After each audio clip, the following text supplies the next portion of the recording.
The conversation on oil theft in Nigeria is one that needs to be highlighted more often as we look for a solution to the perennial problem. As the loss of over 200,000 barrels daily, resulting in the loss of millions of dollars in revenue, must be stopped by all means necessary. However, the latest news about illegal oil bunkering vessel arrested with stolen crude oil aboard in Escravos area of Delta State is one of many others in the past that have made headlines, as reported by Arise Energy and business correspondent Onye Sunday. The sound of gunshots reverberate the air here on Warri River. It's all an attempt to end the voyage of Diema, a 1,500-ton vessel which has robbed Nigeria of its resources for years, stealing its crude and selling it to Ghana. On the 6th of October, the beginning of the end started for this vessel. It was apprehended after an ambush was laid by the JTF and Tantita Security Services, loading crude oil illegally from a hose connected to a pipe flowing from Abiteye to Escravos, which is being operated by Chevron. The vessel has operated under so many names over the years. Deborah, Ebiene, Lizzie. We know it today as Diema, and its journey has come to an end. Before the fire, we finally put a face to some of the culprits behind Nigeria's massive oil theft. Standing on the vessel used for operation for years, this crew sailed from Lagos to Warri.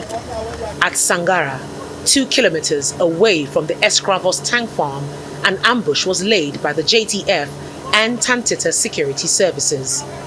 Diema had been on the radar of Maritime Security Services for a while now. The crew were quite smart, there's no doubt about it. They were very smart, but they were not smarter than country. That's the aspect, not smarter than the NNPC. So what had happened was that it's among the list of vessels being monitored constantly, and it's been evading authorities for quite a while now. And its route is very funny. It's been frequenting the Niger Delta and at the same time carrying crude illegally to Ghana, precisely Tema. The oil loaded on the 6th of October would be their last operation. The vessel came in from Escravos and had no idea security were waiting where they loaded. The 87-meter-long vessel with 12 compartments was not designed as an ocean vessel. It's a river vessel which has been modified to suit the purpose it serves: oil theft on the ocean. In the past, we have seen the ship, but we didn't have the platform to be able to legally apprehend the vessel. As you know, everything is about jurisdiction and empowerment to do so. We didn't, but we never stopped because it's our country. We love our country, so we'll continue to watch it, no doubt about it. You know, and it's our region too. I mean, you saw the devastation caused by this type of business. So we have never stopped looking at all of these things. We have more under our watch list, no doubt about it, but what we are using this medium to plead is that they should just stop. Stealing from a major trunk line that supplies the Chevron terminal, 5 compartments out of 12 on this vessel have crude. 650 cubic meters of crude separated into several compartments was found on board. They couldn't finish loading owing to the arrival of security operatives. The captain of the vessel says the vessel was hijacked and claims he joined the ship 2.5 months ago. But records show the ship was detained in Nigeria in September 2021 for an automatic identification systems infraction. Those who arrested it didn't probe further and didn't suspect what it was used for. However, documents show that he was the captain of the ship. His story doesn't add up. I was not told here. I was in... Yeah, talk to her, Continue. Sir. I was in... Escravos. Their accomplices are on the run. A manhunt has been launched for their arrest. This exposure has further iterated and affirmed the fact that sometimes you need a non-state user or non-state partners in this oil and gas sector in Nigeria, because sometimes there could be compromise from government and top government functionaries But there are some security specialists that cannot be compromised, and they know the topography of the region. They are also well abreast. They have this skill and expertise when it comes to security. So when you give these people this job, just as the NNPC Limited just did, it will go a long way to curb this issue. Do you think this is something that can be put to a stop in the shortest time possible, or do you think it's so entrenched? It's a matter of political will and commitment. If you have the political will, there is nothing that cannot be done. Yes, even if it cannot be totally eliminated, it can be minimized to a manageable dimension. Diema's journey has finally come to an end, as the vessel, which operated on water for years, is stopped by fire. The military is sending a message with this action. The best way you could solve a country's problem is to show a strong message that this is not the path to go or follow. So this is one of the messages, though it's got its carrot and stick approach to it. But if you decide to take the kid's glove approach, this vessel, you could end up tomorrow with an injunction not to go near it. 1 year down the road, the same oil you are protecting will come into the environment, pollute the environment, or it can get stolen again. What we saw today is a product of that collaboration that we anticipated under the security architecture. As you are aware, the aim of that architecture is to be in a position to detect, deter, respond, and subsequently recover the barrels. Obviously, technology has a lot to play. I'm glad that you, along other journalists, has visited the Command and Control Center. That was a center established by NNPC that will enable us to see everything that is happening on top of our waters.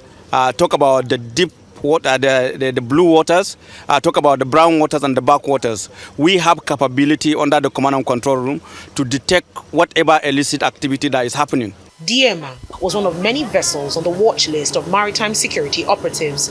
The move is on to apprehend many more. Another illegal connection has been discovered on a 48-inch export line on Forcados Terminal operated by Shell Petroleum Development Company. It was traced by Tanteta to an abandoned Ejiofor platform where stealing for export possibly takes place. The government is sending a message. Diema, Ebieme, Lizzie or Deborah will never ply Nigerian waters again.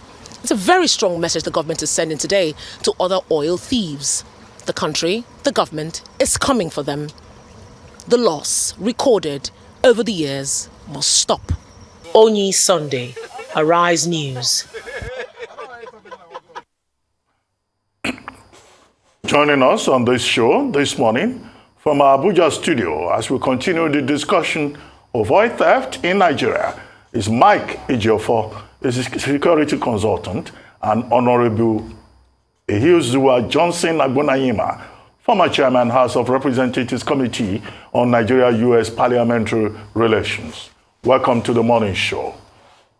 Thank you for joining us. Good morning. Good morning. Thank you very much. Good morning to our viewers. Thank you. Well, gentlemen, to both of you, we've been told so many truths in the media, here and there, about crude oil theft. But the most shocking is a report of the Trans-Escarables pipeline that we were told had been used for siphoning fuel for up to 9 years. And at the exit point is the Afremo platform managed by Shell. The papers are just reporting this morning that Shell is now going to carry out investigations. So what exactly is true and what exactly is not true? Honorable Agbonayinma, you have worked in this area, you've done a lot of research, and Mr. Ejiofor, you are a state security director in the South-South axis. So what exactly is true? What is it that we should treat with a pinch of salt? Let's start with you, Honorable. Well, thank you very much, Dr. Ruben Abati, and our viewers out there. Good morning to you all. Well, this subject matter is a very serious issue that have to deal with the oil theft in our dear nation that have been ongoing for so many years.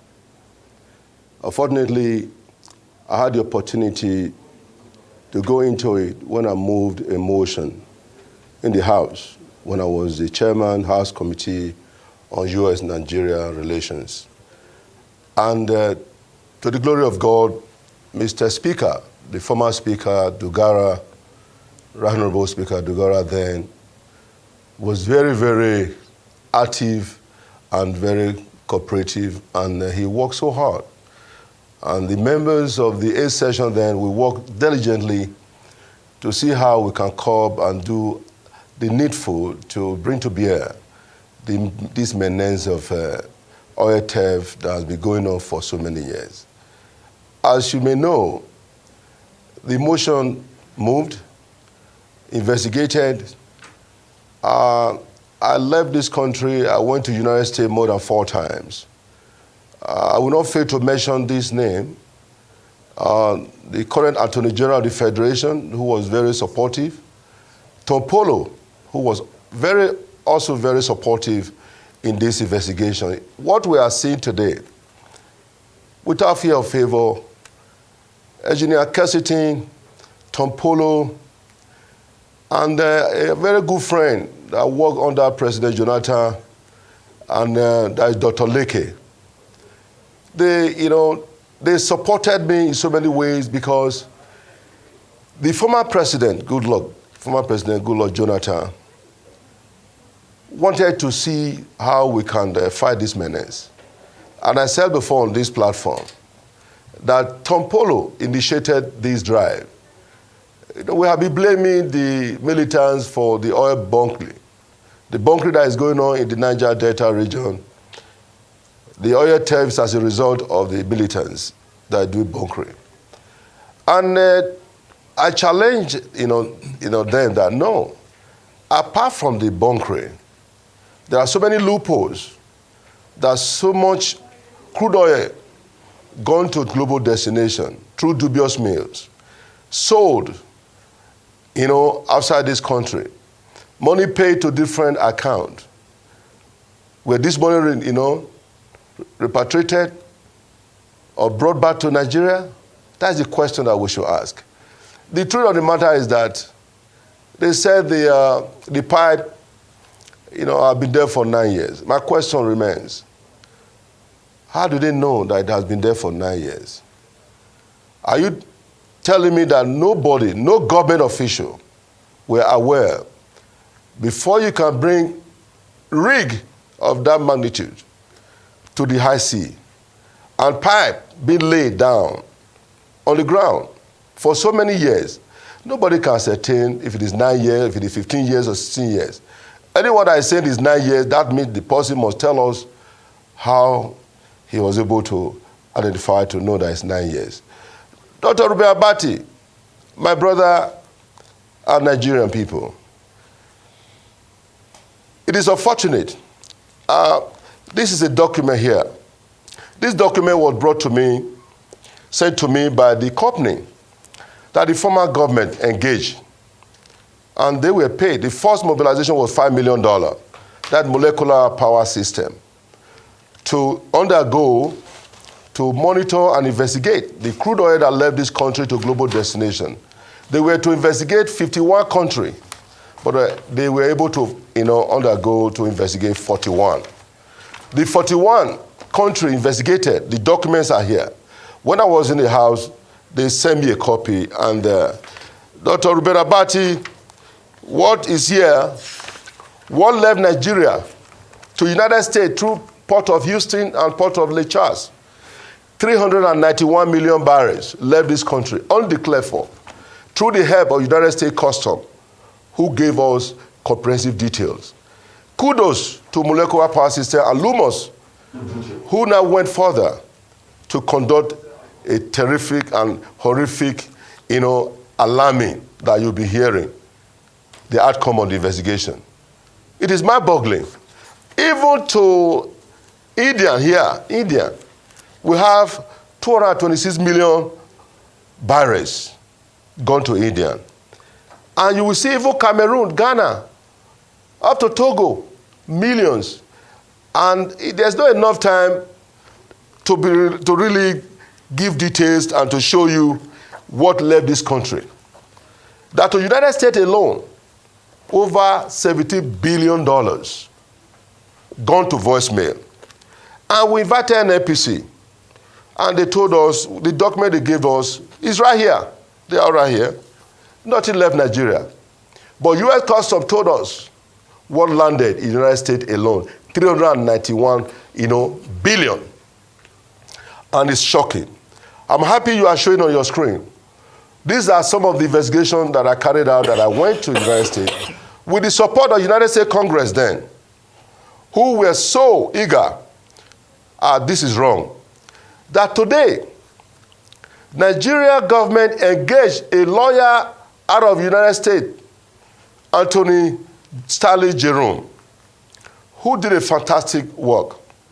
And he told me, Honorable Congressman EJ, I'm sorry, I am not going back to Nigeria again. The only way we can see light in this issue, we have to bring the litigation back to the United States. That the Nigerian people, some of the lawyers engaged by the Nigerian government, connive with the IOCs and some of the Nigerian companies here in Nigeria, not to see the light of day. Yes, we can have a headway by having commitment and the willingness to do the needful. Let's bring the litigation to the United States that we can get a result. It is mind-boggling, my brother. The documents are here. The money that we had paid to various banks, Citibank, Chase Bank, Bank of America, there are details here. But unfortunately, we say Nigeria is broke. Nigeria is not broke. Nigeria is blessed. The money that belongs to Nigerian people is in the hands of the cabal, the few. They are not, quote-unquote, spirits. They are human beings like you and I. But we must do something about this. Enough is enough, Reuben Abati, my brother. This is sad that today, children, students graduated, they cannot get a job. No road. Look at Abuja, Benin is not motorable. Schools, dilapidated. Hospital, nowhere. Nothing to write home about. As a result of the crude oil tape that have derailed the wheel of progress in moving this country forward. Honorable Ejiofor, I'd like to still come back to you and ask you. This is a very mind-boggling report, and good one on you. Good job you have done. I'd like to ask you, what was the span of the report? How many years? And is this something that you will help us to put in public domain so that the whole of Nigerians, can see, so that we maybe page by page account of this report can be made public? So what is the span of the report? And coming to you, sir, Mr. Mike Ejiofor, this morning, how can this happen and the security officials and the intelligence body do not even know about it or speak about it? So I'll come to you first, Honorable, then Mr. Mike Ejiofor, you take it up from there. Thank you very much, Rufai. I'll tell you the truth. This issue, the motion that I moved was to cover 2011 to 2014, thereabout. That notwithstanding, that doesn't mean that from 2015 to present, that nothing has happened. Okay. But I was just very specific, based on the intelligence gathering that I got. And I wanted to go there to see how at least we can fight this issue together so that we can get our money back to Nigeria. That is just something that all of us collectively, Nigerians, the media, but unfortunately, when you fight corruption, corruption fight back at you. I can tell you what I went through. When I was going through this investigation, they were calling my late mother, calling all my family, to tell them I should stay clear. I was being threatened. Even as I'm talking now, I'll be getting a lot of phone calls that, look, I should be careful where this country belongs to you and I. None of us came here with billions and trillions. We came here naked, and when we die, we are leaving this country, this world, naked. So what shall it profit a man to gain the whole world and lose his soul? The truth of the matter is that we must fight this menace. Let me tell you, as at then, DPRO, in their good faith I must appreciate DPRO, the support they gave me, they gave us, they gave the committee. They indicted NNPC, they indicted NPDC, DPRO. As at that time, DPRO were owing $4.8 billion that they failed to remit to Federation account. And the MD then told me, oh, we have negotiated with DPRO to be paid $10 million back every month. My question was to him was that, where are you going to be getting this $10 million you are going to be paying back every month? Government is continuous. You were not the one that stole the money, but I'm putting this to you. Okay. You must do something about it. For the fact that now, 64.8 billion by NAPC that they failed to remit to Federation account. Government is continuous. I'm talking about from 2011 to 2014 that I investigated. To tell you the way, the manner this country has been bastardized, raped. Honorable, we would like to, go to, Mr. Mike Ejiofor so that he too can say, something about this. But I also understand that we have to take a quick break. But after the break, Mr. Ejiofor, we have to chance to say something. We'll be right back.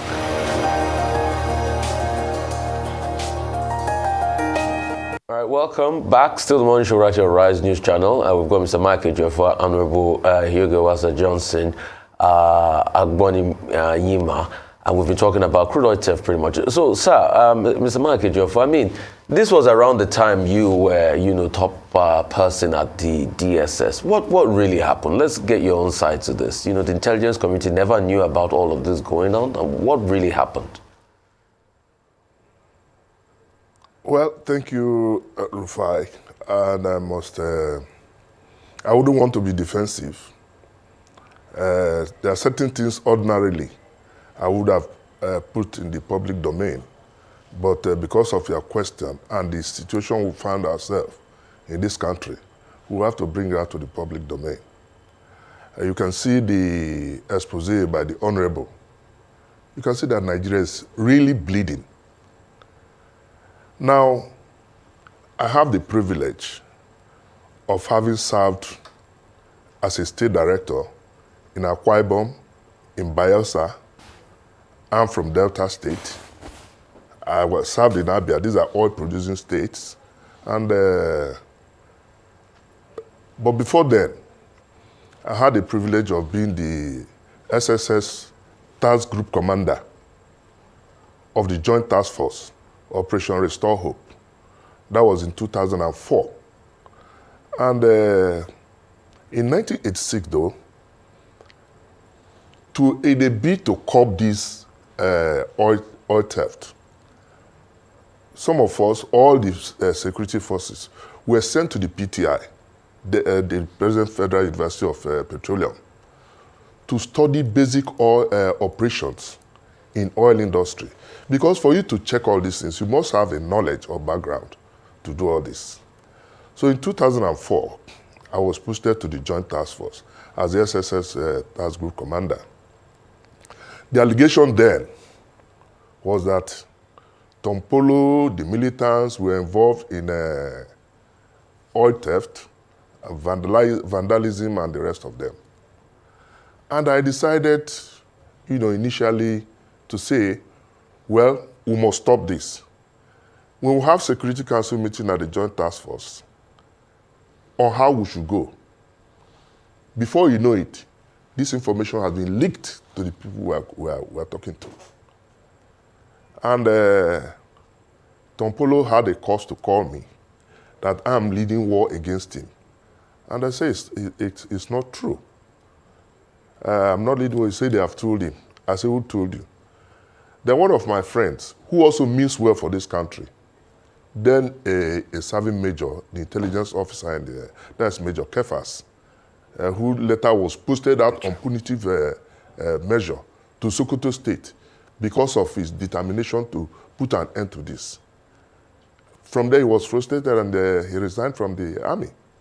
Now, he organized a meeting between myself and Tompolo. And we went to the creek, two of us alone. We got there. And the questions Tompolo asked me, I was put aback. He asked if he was in the army, And I said no. He asked if he was in the Navy. I said no. He said he was in the customs. I said no. He said, was he working in the NNPC? And I said no. He said he's not involved in bunkering, that all he's asking for is a resource control and royalty for the communities where these oil companies are operating. I said, okay, do I have evidence of this? He gave me videos, write-ups on how these things are organized. And I made my report to the headquarters. You know, so when you asked the first time whether there was intelligence, the intelligence was available. But the problem is, what do people make, or the authorities make, of the use of this intelligence that was gathered? Now, my service will process the report definitely to the appropriate authorities. And who is in charge of the appropriate authorities? The same people who are involved in the bunkering. And till today, I'm talking of 2004. That's when this incident happened. So ever since then, there have been bunkerings. That's why I'm surprised that people just came up with that this was 9 years. How did you determine that it was 9 years? The pipe that was punctured. And the simple operations in the oil industry.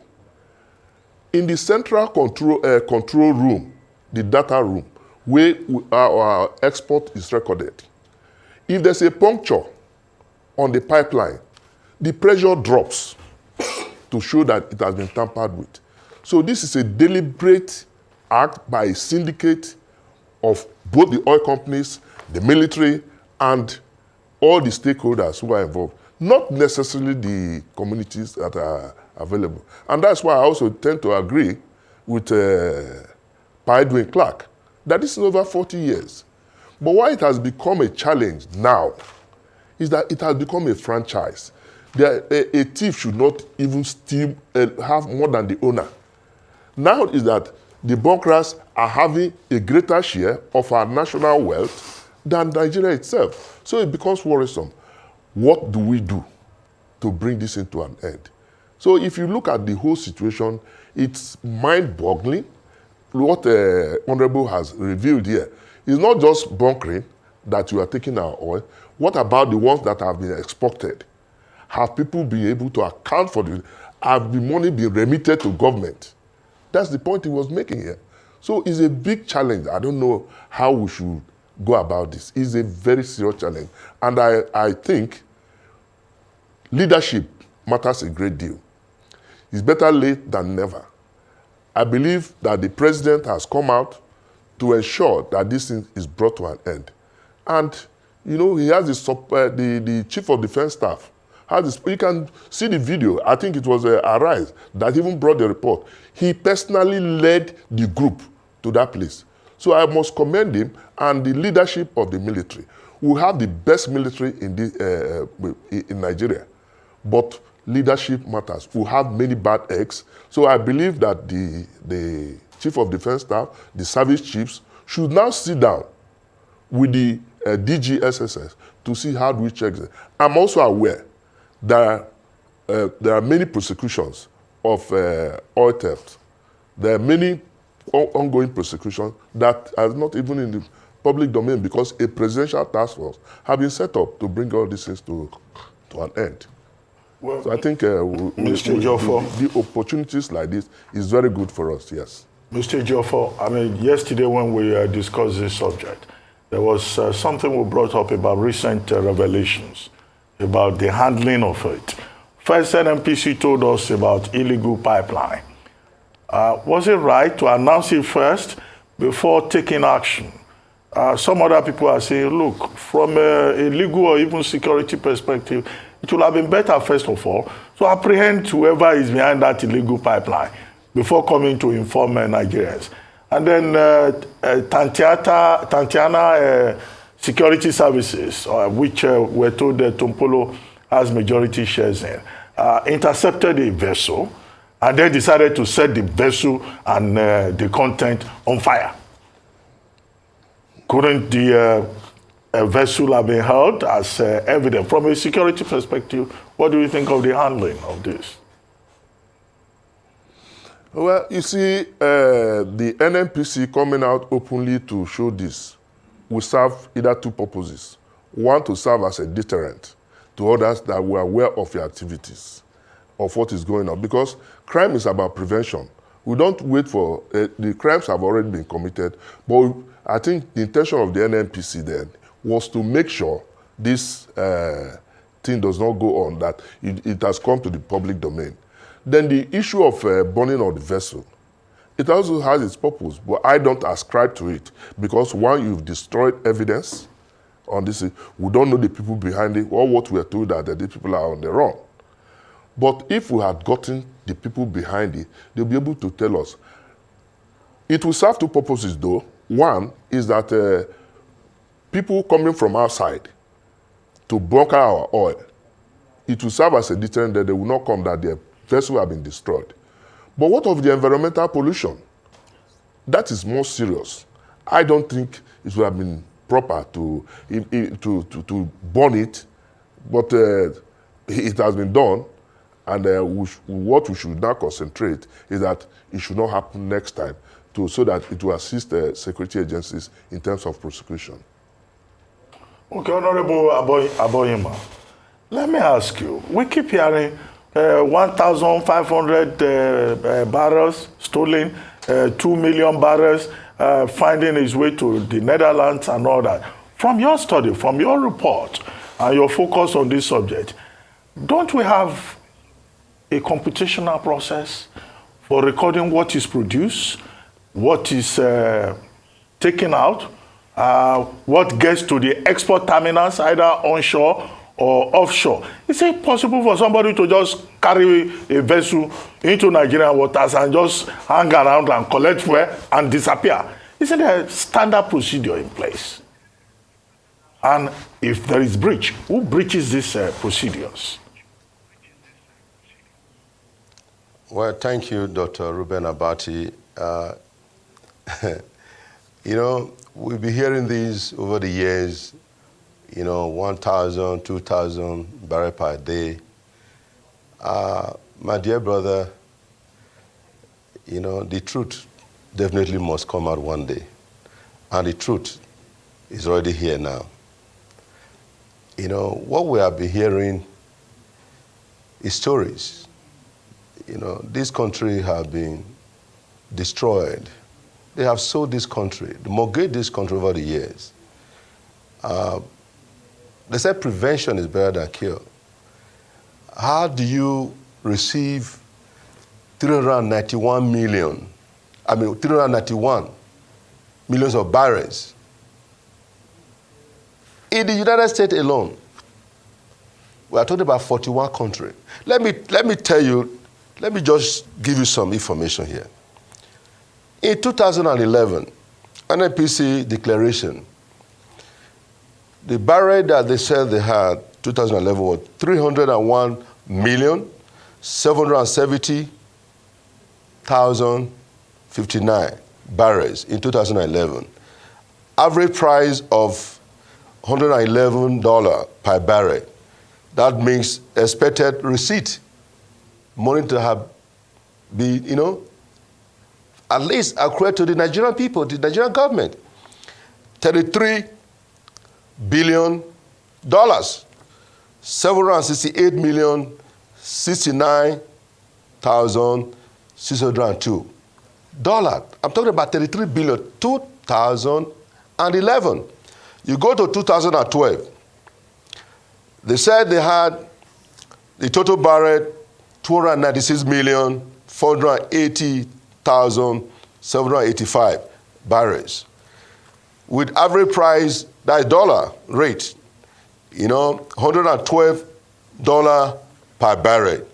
Now amounted to 33 billion, 208,812,727 dollars. It went further. 2013, the total amount of barrels, 267,120,559 barrels, with the average price, selling price as at that time, $110 per barrel. now totaling $29 billion, 415,315,957. Now, you go further to 2014.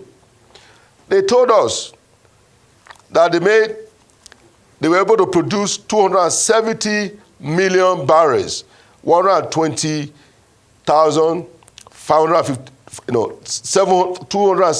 million, 719 and 119 barrels. Average price of $101 per barrel, totaling 27 billion, 588 million, 985,417 dollars. These are barrels. Now, let me tell you what is funny here. CBN confirmation receipt. It takes two to tango. It takes two to tango. CBN confirmation of receipt of the money that will transfer. The barrel they have yielded the total amount of 123 billion, 981 million, 183,703. Now, in 2011, what was received by CBN, don't forget, we got total of 33 billion, only 14 billion remitted to CBN 2011. Now, 2012, we made 33 billion. Now, what did we get? The CBN confirmed receipt of 10 billion. Okay. 2013, we made 29 billion. CBN only received 8 billion. 2014, 27 billion. CBN only receipted 9 billion. Okay. Now, the shocking news is this is shocking news. Yeah. 42 billion is what the total is. 42 billion, 749 million, 912,410 billion that CBN received. Why? What happened to the 81 billion? 81 billion, 231 million, 271,293 dollar. That's billion. Shortfall of 81 billion. Honorable, Where is Nigeria's money? Where is Nigeria's money? That's the question we should ask. That's a very good question. Two things. This, your report is from 2011 to 2014. Would you also be kind enough to commission another report that covers from that 2014 probably to 2022? So that we can see what has happened and transpired even in this administration and other administrations in the past. And secondly, I'd like to ask you, can this report be put in public circulation, this one you are reading from, so that people will be able to digest them, and be able to make these comparisons and inferences? And from this report you have done, what is the way forward? What are we pushing for as we speak now? Because yes, you've put this report in public glare. That entire report, if you can probably put it out there in public so that everybody can have it. Then, if further, you can also do a comprehensive report of what happened from that 2014, 2015 to 2022, so we can even know the extent of damage that is going on. And what's the way forward from all of this? Thank you very much.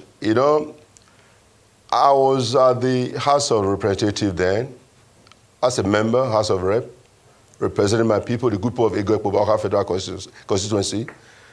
But today, I'm a Federal Commissioner, Code of Conduct Bureau.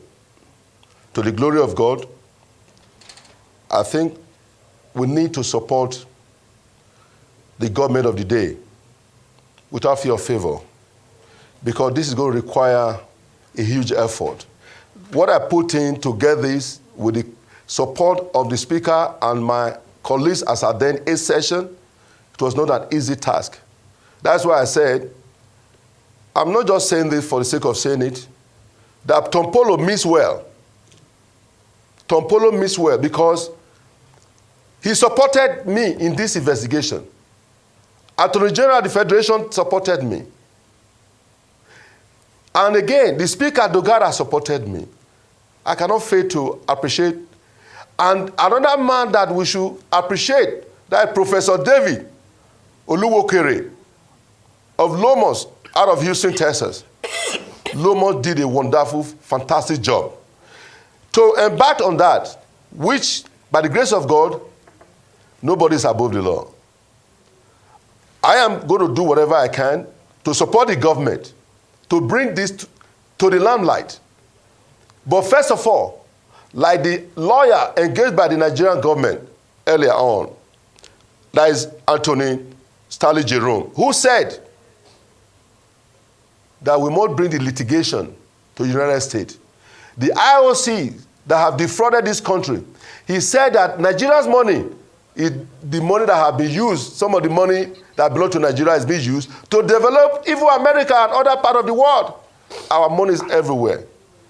Are you talking about no payment of gas being fled? Are you talking about payment of royalty not being paid to the host community? I did all this, where some IOC were owing 14.2 billion over the year that refused to pay royalty for gas being fled to the host community, because the host community have suffered enough for cancer, for all kinds of diseases. They can't do this elsewhere, except only in Nigeria that this can happen. This cannot happen elsewhere. It cannot. So I just need the tenacity, I need the willingness, I need the cooperation of every Nigerian, the media people. I brought this matter before. When this matter was raised on national television, I was very happy. The media took it upon themselves. Before you know it, less than a week, it's like you pump a balloon, you put a needle, you just, you know, all of them went out. Everybody, the whole matter died. I hope this matter will not die on arrival. Honorable, would you put this thing in public, release this report in public if you truly love Nigeria? That's number one. Secondly, how would you commission a report that also cuts across from 2014 to 2022? Because we are seeing increasing numbers of crude oil theft. As at that time, you were reporting that NNPC was still doing 300 million barrels, you know, in a year. I'm sure now it's way less than that, because when you look at the trajectory of the figure, it kept on reducing.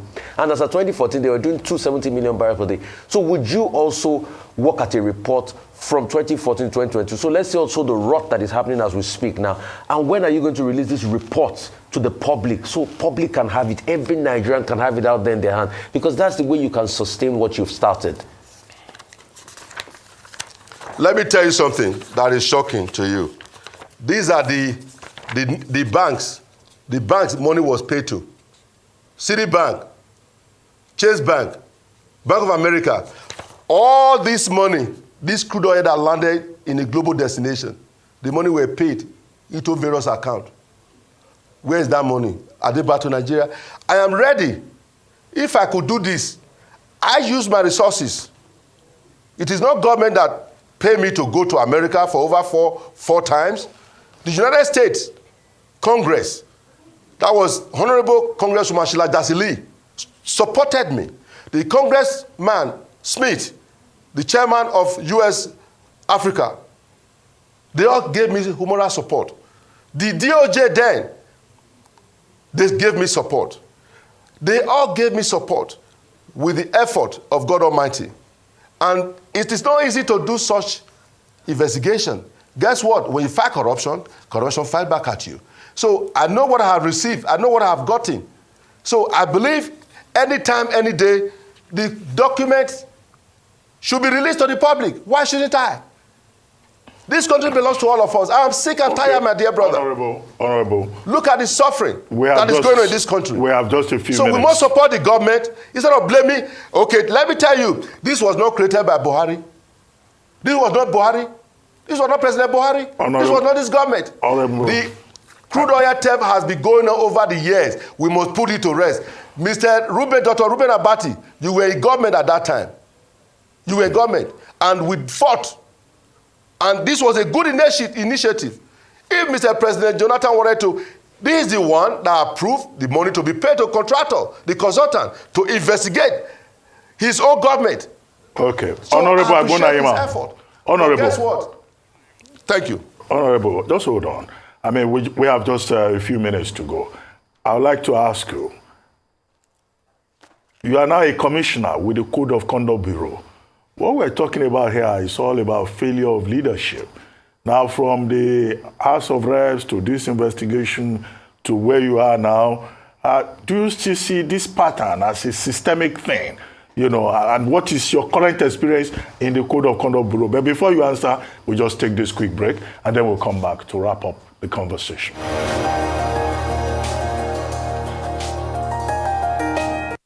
Welcome back to the morning show here on the Arise News channel. We still have our guests with us, and they're back.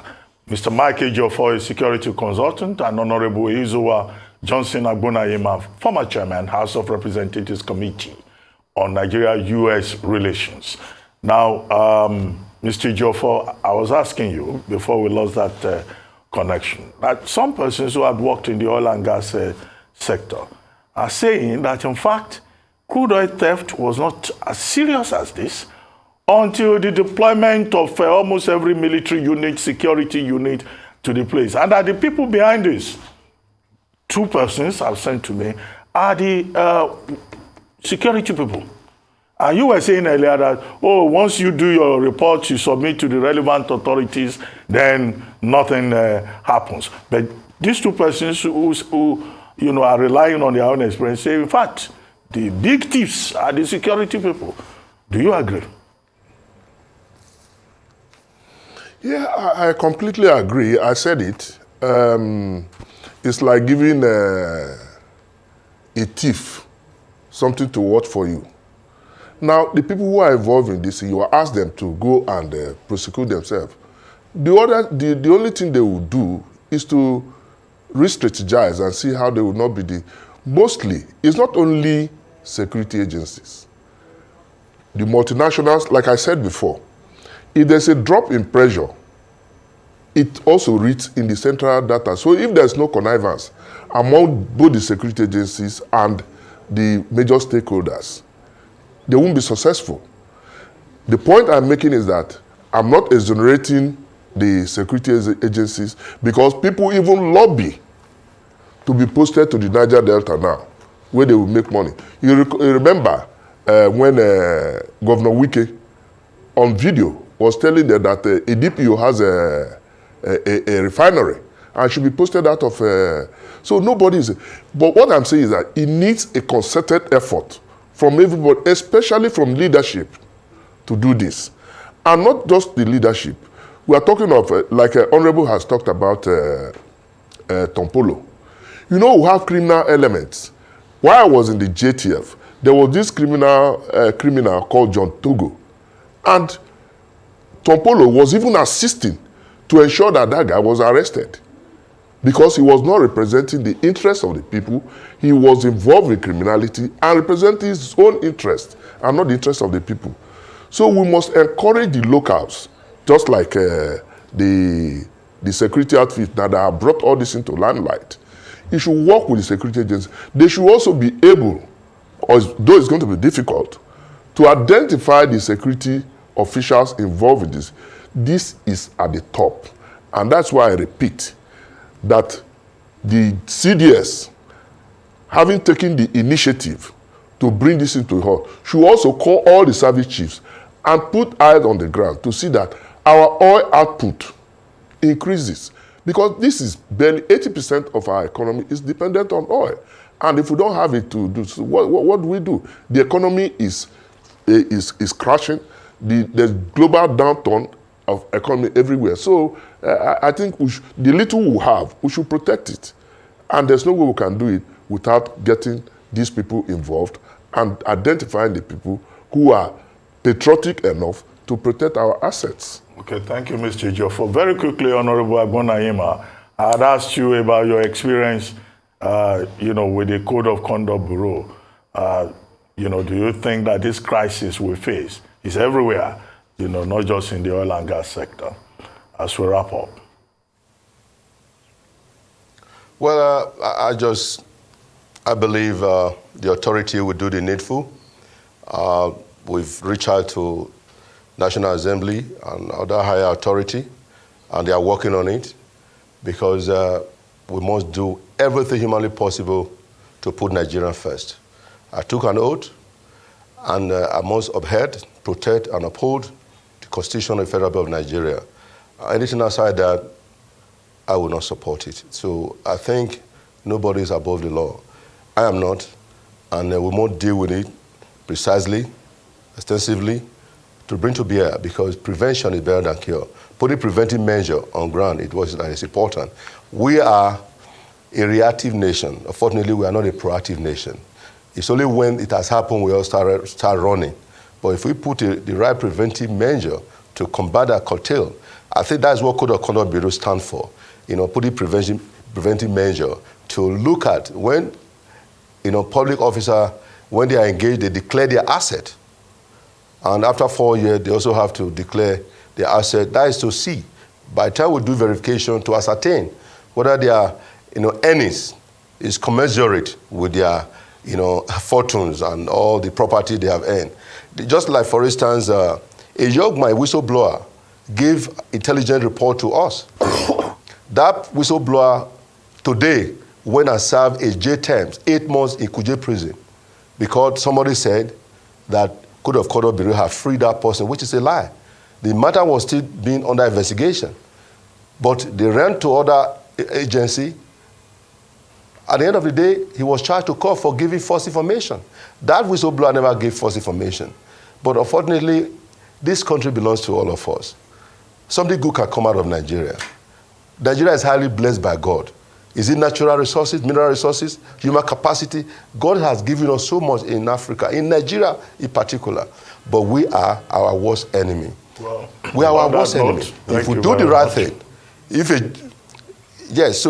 just want to thank you all and thank Nigerians. Thank you very much, to support this effort and support the government. Thank you. Thank you, Honorable Agbonayinma. Thank you very much, Mr. Ejiofor.